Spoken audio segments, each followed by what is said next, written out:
Hello and welcome to another Times Radio Frontline recap. Now, we've got some fantastic interviews for you this week. And of course, nothing's happened in the world. Apart from Zelensky signing a deal with regard to Saab Gripens for some stage in the future. Donald Trump putting big sanctions against Russia, Russian oil. The Indians and the Chinese turning around and saying that they're not going to buy as much Russian oil now. They're clearly getting worried. And of course, moves on the front line. So let's have a look at some of the videos, teeing you into it. First of all, here's Donald Trump sitting with Mark Rutte in the White House, in the Oval Office with his team around him, talking about why he's sanctioned Putin. Let's have a look at this. We canceled the meeting with President Putin. It didn't feel right to me. It didn't feel like we were going to get to the place we have to get, so I canceled it. But we'll do it in the future. But next week we'll be with many of you in those locations that I told you. Then it's back to Washington. So today is a very big day in terms of what we're doing. Look, these are tremendous sanctions. These are very big. Those are against their two big oil companies, and we hope that they won't be on for long. We hope that the war will be settled. We just answered having to do with the various forms of missiles and everything else that we're looking at, but we don't think that's going to be necessary. We would like to see them just take the line that has been formed over quite a long period of time and go and let's go home. Last week they had almost 8,000 soldiers killed. Many Russians were killed last week. Many Ukrainians were killed last week. We think it's ridiculous and would like to have it end. I think that they'll certainly have an impact. They're massive sanctions. It's sanctions on oil. The two biggest oil companies, among the biggest in the world, but they're Russian. They do a lot of oil. And hopefully it'll push, hopefully he'll become reasonable, and hopefully Zelensky will be reasonable too. You know, it takes two to tango, as they say, and we're going to find out. They hate each other. These two people hate each other. You know that better than anybody. Yes. And it makes it more difficult than it should be. I just felt it was time. We've waited a long time. I thought that we'd go long before the Middle East. And Mark, as you know, we did the Middle East plus 7. So we did 7 different wars from Pakistan and India to so many. Azerbaijan, Armenia, which they said was impossible to do. All these wars I did, and the one that we have left, we have one left. It'll be 9. We have one left, and I think we'll get that done too. I think we're on our way to getting it done. We have to. Well, the problem with the Tomahawk that a lot of people don't know, it'll take a minimum of 6 months, usually a year, to learn how to use them. They're highly complex. So the only way a Tomahawk is going to be shot is if we shot it, and we're not going to do that. But there is a tremendous learning curve with the Tomahawk. It's a very powerful weapon, very accurate weapon, and maybe that's what makes it so complex. But it will take a year. It takes a year of intense training to learn how to use it. And we know how to use it, and we're not going to be teaching other people. It's too far out into the future. I think they want peace. I think they both want peace at this point. It's been, it's almost 4 years. You're going into 4 years. And if I were president, it never would have started. But yeah, it's time. Well, I think that in terms of honesty, the only thing I can say is every time I speak with Vladimir, I have good conversations, and then they don't go anywhere. They just don't go anywhere. So in that sense, but no, look, he's fighting a war. He's in a war. That's two very competent sides, and that's the way war is. You never know with war, but I would say that it's time to make a deal. A lot of people are dying. What the president is doing today with these sanctions is putting more pressure, of course, on both parties, in this case on Russia. It's all about changing the calculus, making sure that Putin understands that the president's vision this weekend of having a ceasefire, stop where they are, as you literally said, that this has to be step 1 now. And for him to really accept that vision and to come to the table. And then you have to put pressure, and this is exactly what he did today. I always felt that way. I always felt he wanted to. When I was in my first term, I was I was very close to him, relatively speaking. It was harder because of the Russia hoax. But I would talk to President Putin about Ukraine, and it was the apple of his eye. I'd say it was the apple of his eye, but it would have never happened. He knew the consequences were too great. when we had a rigged election and all of a sudden I wasn't there, he said, wow. I think he looked at Afghanistan, how horribly that was handled, so stupidly. And I think that really gave him a little additional, incentive. I always felt he wanted the whole thing, not a piece of it. But I think now he's willing to negotiate a little bit further, and I think he's willing to make a deal. We'll see. Mr. President, We don't want him. We don't want him to have the whole thing. And of course, Donald Trump's saying that Russia's lying about the negotiations. It's quite clear that whilst he's blaming Vladimir Putin, he's also trying to spread the blame and say that Zelensky is equally responsible. He talks about how the two men hate each other, and he keeps referring back to Mark Rutte, the NATO Secretary General, and when he talks about how many wars he's stopped and how many wars he's still got to stop, and what he's going to do. And Mark Rutte is trying very hard not to agree with him in different places, knowing full well he's just been set up. But this is a typical Trump diatribe. It's clear that he's realized once again that he's been played by Vladimir Putin, and that's why he has made the statement about the sanctions. I'm not as confident looking at his body language whether those sanctions are going to stick for too long, but let's see.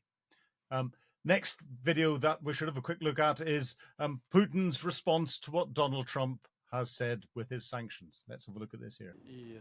In our latest telephone conversation, the US side proposed both the meeting itself and its location. And I agreed with this, expressed my thoughts on the matter, and said that, of course, such a meeting needs to be well prepared. It would be a mistake both for me and the US President to approach this lightly and leave the meeting without the expected result. The US President agreed with this, the necessity to be prepared well for the summit. Fully agreed. And he said that a number of officials from the current administration will be working on their side to prepare for this meeting. He named some of them, and I said that after our US colleagues had finalized the list of those who would work on preparing our meeting, we would also announce who would be working on our side, the Russian side. But initially, without a doubt, the first step in this direction should be taken by Russian Foreign Minister Lavrov and Secretary of State Rubio. The US President has decided to cancel or postpone this meeting. More likely, he is talking about postponing it. What can we say? Dialogue is always better than any confrontation, any disputes, or, especially, war. This is why we have always supported continued dialogue, and we continue to support it. Now, regarding the new sanctions, first of all, there is nothing new here. Yes, they are of serious nature for us, of course, this is understandable, and they will have certain consequences. But still, they will not significantly affect our economic well-being. This, of course, is an attempt to put pressure on Russia. But no self-respecting country and no self-respecting people ever decide anything under pressure. And, of course, Russia has such a privilege to feel and consider itself on the list of self-respecting countries and peoples.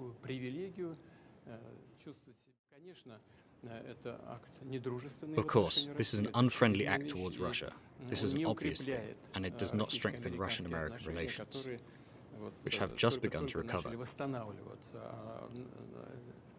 Of course, with such actions, the US administration damages Russian-American relations.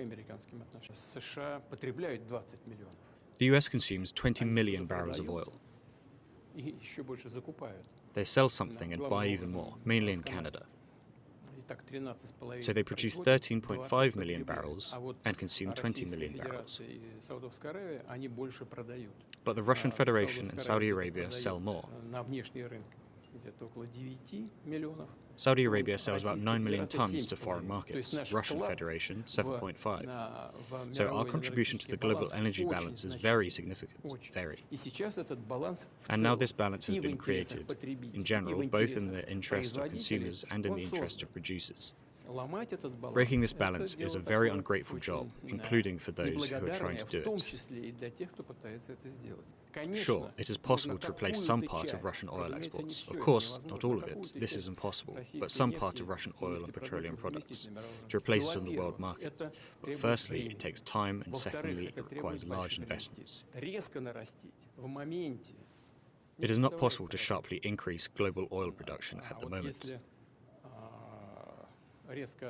But if the quantity of our oil and petroleum products on the world market sharply decreases, prices will rise. And my American colleague and I also talked about this. What will this lead to? This will lead to a sharp increase in the cost of oil and petroleum products, including at gas stations. What's important for us is that we feel confident, stable, and despite certain losses. Of course, there will be losses due to many circumstances. Nevertheless, our energy sector feels quite confident. And this is Vladimir Putin saying that Donald Trump's being unfriendly and the sanctions won't stop him. Well, unfriendly is a different bit of language compared to Putin's former prime minister and former president Medvedev, who turned around and described it as an act of war. So it's clear that the Russians are riled, and whether this is enough to drag Vladimir Putin back to the negotiating table or not, only time will tell. And that time will put pressure on Russian domestic politics. And again, if China and India don't buy as much oil and be able to refine it from the Russians, that'll put huge economic pressure on Russia. Russia's creaking at the minute, but I think Putin still thinks he can ride this out.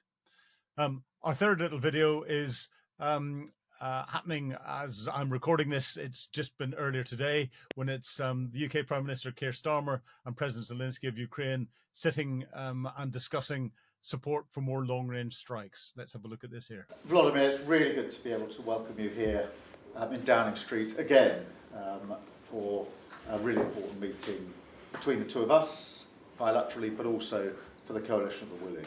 I do think that this week we can really bear down on Russian oil and gas. Huge steps forward this week already. I think there's further we can do on capability, particularly long-term, long-range capability, and of course the vital work of the Coalition of the Willing. Yes, I agree with you and that Putin doesn't show that he wants to stop the war, and he really began steps pushing us to such humanitarian disaster. What he wants to organize this winter is, of course, with attacks on energy, on gas, on water supplies. Yeah. It's understandable what to do. I'm very thankful to you that we are not alone in this situation from the very beginning of war, but especially now it's very important. And of course, the long-range strikes, we've got the restrictions have been lifted on the use of the UK Storm Shadow and French Scalp missiles. The restrictions were there because the guidance system in them uses US ITAR controlled. That's items that have got a military use, controlled guidance systems using the US military GPS network to guide them very accurately onto the targets. That's why the US has got a say over these UK and French manufactured missiles. But it's good to see those restrictions have been lifted. I do understand that the Ukrainian Flamingo missile is having some accuracy issues, and maybe this is where Keir Starmer can help provide technical support to Ukraine's missile teams to try and improve that accuracy, because boy, have they got long range, 3,000 kilometers and a big warhead, 1.1 tons of high explosives.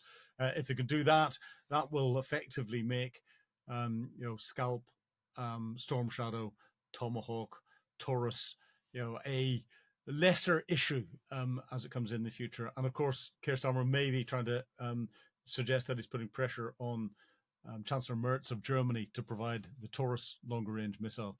And of course, I think Ukraine is developing its own medium range ballistic missile capability. And the UK has got missile technology that it could help provide into there. Not that I think Ukraine needs it, because it's Ukrainian engineers and scientists that years ago designed and built most of the Soviet missiles. So let's see what actual support comes out rather than the talk that's coming from our Prime Minister. Two interviews I want to point you out this week, but can I suggest you go and watch all of the interviews, because they're all very good and will give you insights. And with not much happening in the headline press, there's a lot going on elsewhere, and we're getting our experts to really get into that. The first one is Maxim Tucker, and Maxim is talking about Russia's offensive failures in the Pokrovsk Dobropilya region, and how Ukraine is now closing the pockets of trapped Russian troops, and they've completely surrounded them. I understand in the past 24, 48 hours, there have been thousands of Russian troops surrendering. Have a look at the interview here. So when I was there, we broke this story about the Ukrainians led by the Azov Corps encircling the Russians in 3 points around Dobropilya and cutting off supplies to advanced groups of infantry and then kind of methodically wiping them out. So those 3 pockets were remaining. We now see one of them seems to have been closed with Ukrainian troops raising the flag in Kucherov Yar in that village. So that's the first, the smaller of those pockets. So obviously, the Ukrainians have been able to close the net and squeeze the Russians out. And I think we're hearing some reports about more intensive fighting in that area, as well as the Ukrainians try to close the remaining 2 pockets and squeeze the Russians out of those as well. When they're actually eradicating the Russians from that area, what is happening to them? Are they taking them prisoner, or are they pushing them back? So the Ukrainians say they've taken 50 Russians prisoner in that first area where they'd encircled a group of them. There are hundreds, if not thousands, of Russians in the 2 remaining larger pockets that they are trying to encircle, trying to cut them off completely now. So, there are choices for the Russians. Either they throw down their arms, they try and break their troops out and fight through the Ukrainian lines to get out, or they will be remaining there with dwindling supplies of food and ammunition and water until they have no choice to surrender, or they are wiped out by the Ukrainian forces. And can you tell me a bit more about what you know about what is happening around Pokrovsk, somewhat 30-odd kilometers away? Yeah, so this is all part of the kind of the big push to take Pokrovsk, and the Russians were trying to move up close to Dobropilya in order to encircle Pokrovsk and also break out in the direction of Slovyansk and Kramatorsk, the 2 really big remaining cities that Ukraine holds in the Donbass. So there are Russian troops that have advanced as far as the southern reaches of Pokrovsk city, and we've seen some horrific video recently of Russians shooting Ukrainian civilians near the railway tracks, near the railway station, as some infiltrators seem to have got in there and just shooting at anyone that they can get in, but also some scenes of extraordinary heroism as one guy, a civilian, ran into the fire to carry a woman who'd been shot in the legs out of there. And are these small scale isolated attacks by the Russians, or is it a symptom of something that's going to be building into a bigger strike, a bigger advance? The Russians are definitely pushing on Pokrovsk. They still want to take that city. The nature of the war is such now that groups are advancing in small groups, and then they try and concentrate in larger groups. And the Russians that have got into Pokrovsk seem to be using a route that is undercover. They manage to get a few people in there, but then the Ukrainians find them and kill them as soon as they get into Pokrovsk. So this is still, a very tense situation. There are drones obviously everywhere in the streets of Pokrovsk. Ukrainian troops cannot move freely around that city either. So it's pretty intense fighting still there.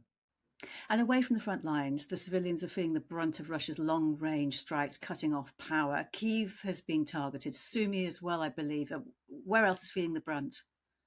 I mean, the Russians are continuing their campaign. Every autumn now they are doing this. They are hitting Ukrainian energy infrastructure across the country in a bid to methodically reduce power to each city. There'll be large-scaled attacks on one city at a time, hitting infrastructure and causing blackouts, causing water to stop running, and really making it difficult for the Ukrainians to guarantee their civilian population have heat and energy and running water.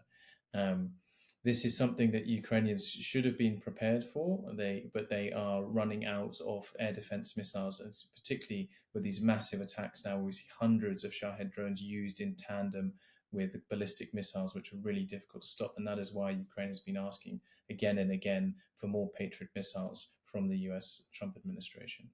And what's your assessment of how resilient Ukraine is to withstand these onslaughts throughout the winter? Well, I think that the ballistic missiles are the big problem here, because the only system that they have that can stop ballistic missiles are the Patriot missile systems. And if those Patriots are not supplied with ammunition, if they're not getting enough missiles to defend against the ballistic missiles, then they're always going to hit their targets. And that, especially when they're such big targets as energy facilities.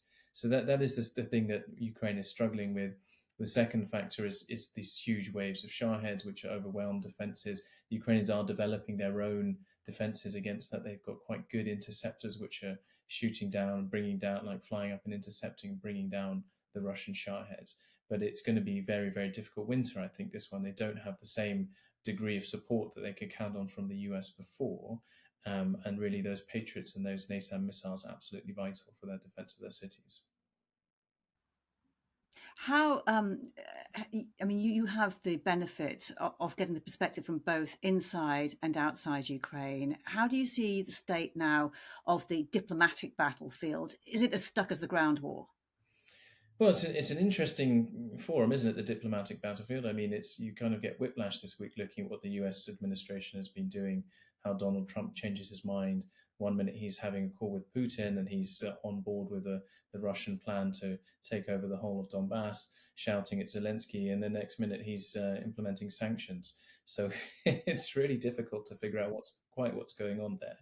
But I think, what probably has played a role here is that the European countries have come together, and probably this idea of Putin meeting Trump on European Union soil must have been absolutely abhorrent to European leaders that Putin would set foot on EU soil for the first time since 2022. And they have pushed back, I imagine, pretty hard against the US on that circumstance. And this clip just goes into part of it. You go and watch the whole interview because it's fantastic, and the insights that we get from Maxim are fascinating indeed. And it's interesting, the way, if you look at what is being described as to what happens in the front line and what has gone on over the last few years. We'll see this in the next interview. But Vladimir Putin is asking Donald Trump to give him the whole of the Donbass. He hasn't achieved it in the 4 years of this full-scale invasion, in the 11 years of the total fighting there's been in that region. And UK Defence Intelligence has suggested it would take Ukraine at least 4 years and another over 1 million casualties to be able to try and capture the ground at current advance rates. So there's a little hope of Russia having success. And the whole of the front line, the troops that are spread over the whole of the front line, it's so large. No side has got the ability to concentrate enough troops to punch through. This is why this war is not necessarily going to be won on advances on the front line. It could be lost if Ukraine's defences collapse, but there's no indications of that yet. Casualty rates are still enormously high. So the second interview that I'll point you out this week is with Lee Turner, former British ambassador to Ukraine. And you'll have a look at this here. It's really good that this announcement has been made, because since President Trump took office in January, he has been consistently very pro-Russian in all his dealings to bring about some kind of ceasefire or peace deal between Russia and Ukraine.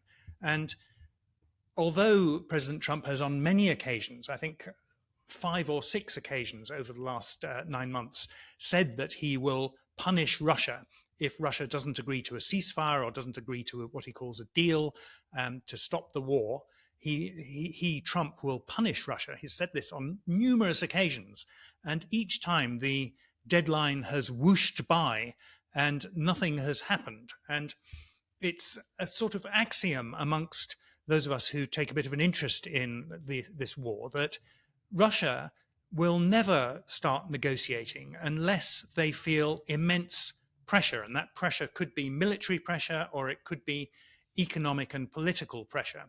And with President Trump apparently unwilling to put any pressure of any kind on Russia for the last 8 or 9 months, not surprisingly, Putin has shown no interest in talking peace. Indeed, we saw it last week when suddenly President Trump started talking about providing Tomahawk missiles to Ukraine. And immediately he got a call from Moscow saying, let's talk. Now, we even saw it in Gaza. I'm not a great expert on Gaza, but for a long time, President Trump was strongly on the side of the Israelis. And then when the Israelis attacked Hamas in Qatar, which is a close US and Trump ally, suddenly Trump came down on the Israelis like a ton of bricks and, hey presto, we got a ceasefire. Now, in this case, these sanctions on Rosneft and Lukoil will have two effects. One is to actually make it harder for Russia to export oil and pay for its war. That's very welcome.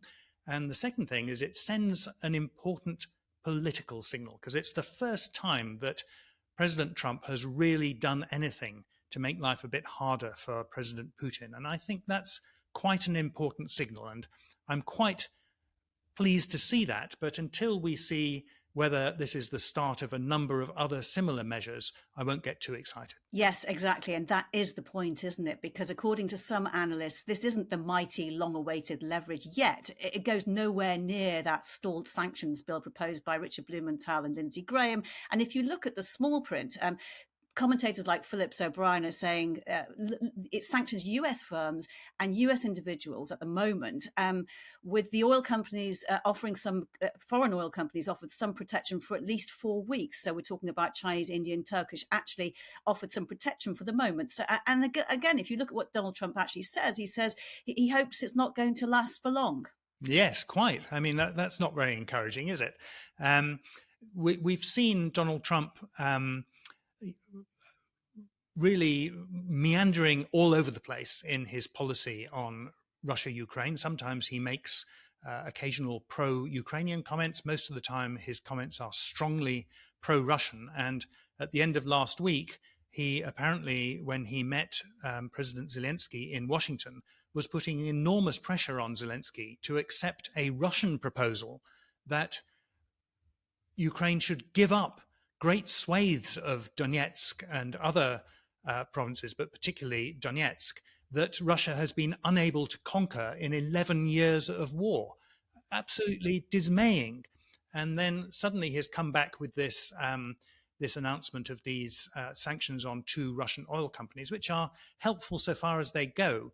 But really, we need to have a consistent policy from President Trump to put pressure on Russia to bring Vladimir Putin to the negotiating table. I'm not one of those people who says that Trump is extremely foolish and his involvement has achieved nothing. When Trump starts getting interested in a problem, it does bring political weight to bear. But so far, his involvement has not been very helpful. And it all comes in the context of the failed Trump-Putin summit, which was called off almost as soon as it was announced for Budapest.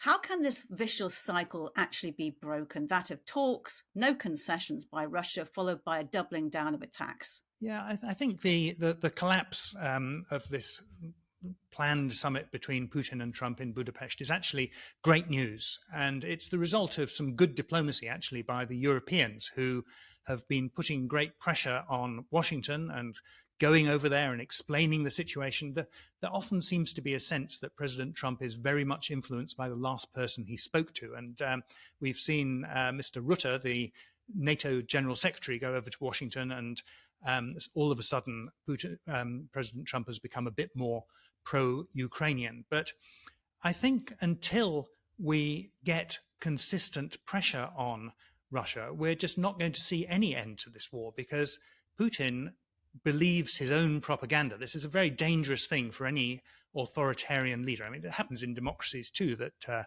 leaders begin to believe their own rhetoric. But I think in authoritarian countries, it's even more dangerous. And Putin seems to have believed, when he invaded Ukraine in 2014 and again in 2022, that Ukrainians would actually welcome this, that Ukrainians are just Russians who've somehow taken a wrong turn. But in fact, even those eastern Ukrainian provinces of Luhansk and Donetsk, back in 1991, they voted 84% in favor of an independent Ukraine. And some of the strongest resistance to Putin's invasion has come from Russian-speaking Ukrainians in the East.